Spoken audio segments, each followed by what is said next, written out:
Welcome to Vintage Dudes on Vintage Bikes. Today we have a Look 381 Laurent Jalibert model, and really cool bike. Hope you enjoy the video. Good Lordy, look what we found. And this, I am a victim of Facebook Marketplace. That's all I can say. Sorry, my voice is a little off today, yelling at the TV from the Packer game last night. I'm over it though. I mean, the loss, whatever. Anyway, yesterday I put 28C tires on, and this one's now it's stretched out and touching the seat tube. This is a, I believe it's a, I looked it up, it was a 1999-ish, 98 Look, and it's the Laurent Jalibert signature model, which was kind of their top of the line. This is the stuff, these bikes were the stuff dreams are made out of. It even at that time, these guys were with all Durace, kitted up with Durace. They were right around $3,000 back in that time, which was a lot of money, you know. And it has a lot of good features. I picked this bike up for $400 on Marketplace, and when I was racing full time, you know, I would always look at these bikes and just drool all over them because they were just such pretty bikes. They always had the really neat paint jobs. The carbon fiber, they always had like a clear over it so you could see the carbon fiber. It's just the coolest shit. The lugs are aluminum. So is the bottom bracket lug. That's all aluminum. It's all glued together, bonded together.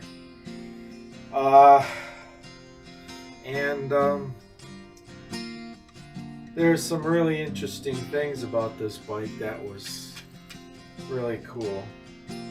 That I try to preserve. I'm trying to preserve much of its original charm. These were made with their logo was a comfort carbon concept, so it took a lot of the sting out of the road. This is a 54 centimeter bike, which is pretty. I'm shrinking, so I used to be 5'11" and a half, almost 6 feet. Now I'm down to 5'10". So thank you for the spinal compression over the years. Any rate, I'll take the camera and show you some of the cool stuff on this bike. That's I'm not going to change it much. I don't think, you know, the only thing I'm going to do is these had the capacity to adjust. You could adjust the rear wheel back and forth. So if you're doing a crit, you pushed it forward. You're doing a road race, you pushed it back. It was kind of a neat concept at the time. And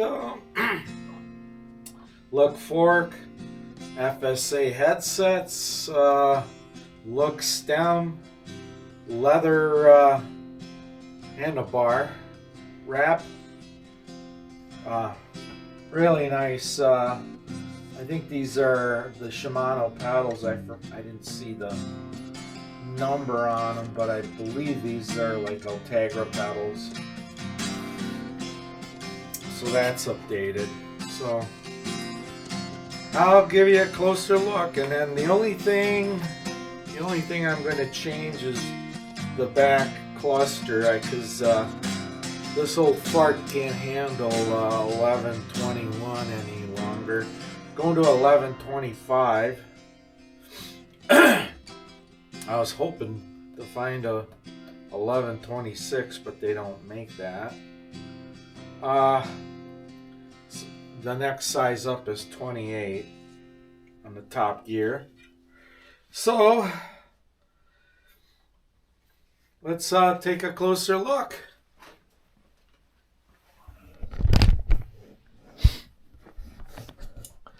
It's got the Shimano rear hub.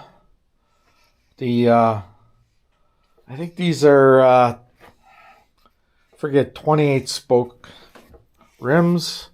The direct coupler. Got the Dura-Ace rear derailleur. There's the adjusters. They're slammed forward all the way, but you can pull them back. That's what I'm going to have to do. These are Dura-Ace rear calipers. It says Dura-Ace like right here, but you can't hardly see it. It's just, were they ashamed of the group? Now I got Ultegra front crank, and it has the Stages power meter, which is kind of cool. Dura-Ace front derailleur. What else? There's the FSA. Has internal cable routing. And it has a Thompson. This Thompson seat post. Back in the day, these were in the 2000s. These were over $100 seat post, because they had all the micro adjustments, which was kind of nice. It's got a FitSync saddle, which I like. I like that saddle. They're really comfy. And then as we come to the front, I changed this tire yesterday. It's flat. I pinched it. But it's got the neat Shimano hub, straight pull spokes, and Dura-Ace front caliper. And then on the front, I put in so I could put my head unit on. I had to make a little spacer there, and then just kind of bolt it in the middle and leave it go. So, and the top cap, and these are actually leather covered. And then I believe these are Dura-Ace shifters, but these are the older ones that were on the outside. I gotta order some cable housing, because this one's broke right there. And the other one, it's just, the shifting feels weird on it. It's just like it shifts good, but it just has a weird feel to it. And this thing isn't without its badges. Here's a look on this side. When I saw the picture, he only showed the other side, but he didn't show this side. And this is just, it looks like it just, the clear delaminated right there. So, yeah, it's a KG381, which was kind of the top. They had other ones that were, 8 and 900 script. And, carbon look stem. This was really cutting edge stuff back in the day. And these ride so silky smooth. The other thing, if you notice, look at the shape of the down tube. It's just got this weird boxy, it's like triangular, not triangular, but hexagonal shape. And then the top tube, same thing, has got this, it's flat, and then rounded over the top. but I don't know what they were going for. Notice the bell bottom seat tube for lateral stiffness. But yeah, these were, once the rear once that let me get around. Once that's adjusted out for the rear tire spacing, I think it could be a real, like one of those all-day riding bikes where it's just comfortable. And I don't, funny thing is though, I didn't see many people racing these bikes on crits. And I think back in the day, the reason is that these bikes were kind of at the top of the price, at the top of their pricing structure, that if you raced one of these and blew it apart, you were out a lot of money. Carbon bikes were not cheap back then, especially late 90s, early 2000s. They were still kind of at the top of the heap when it came to buying these bikes, which is kind of funny now, because I was at a bike fed the other day in Madison, and now you're starting to see the mid 2000 Trekma Dunes in there for $300-400 bucks. I've seen one. There was one in there for $270 bucks. Trekma Dune with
I just sat on it just to test it. And I dropped the seat down quite a bit. There we go.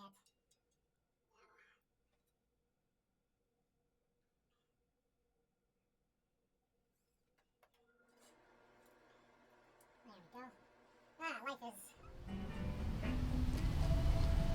Well, I'm currently finished with the bike. Did install a new front shifter or rear shifter cable.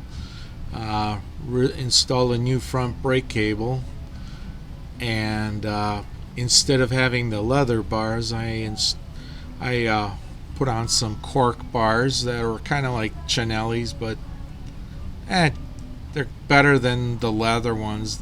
Leather ones tend to get really sweaty and slippery in the summertime. Otherwise, the bike came out really fine. I did a little bit of cleaning and didn't notice any major cracking or anything that looked really ugly.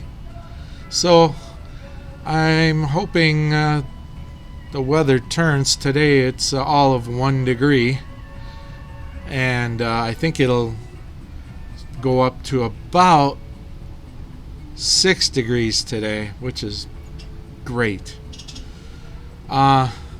The other thing I kind of have on my agenda this week, I gotta go get my Yamaha Ice Racer out of storage and get it ready for the weekend. We're gonna do some riding on the ice this weekend, hopefully, and looks like it's gonna be in around 7 degrees, so there'll be ice. And really hope you guys enjoyed I am trying to get better at videography, photography, whatever they call it, and put out some better videos. I suck at this shit. I'm telling you, boy, I need to get my grandson to give me a hand. He's really good at it, and I don't know, it's just hard to get him to come over. But thanks for watching Vintage Dudes on Vintage Bikes. I hope you like and subscribe, and please leave a comment if you like. I'm always listening. Thank you.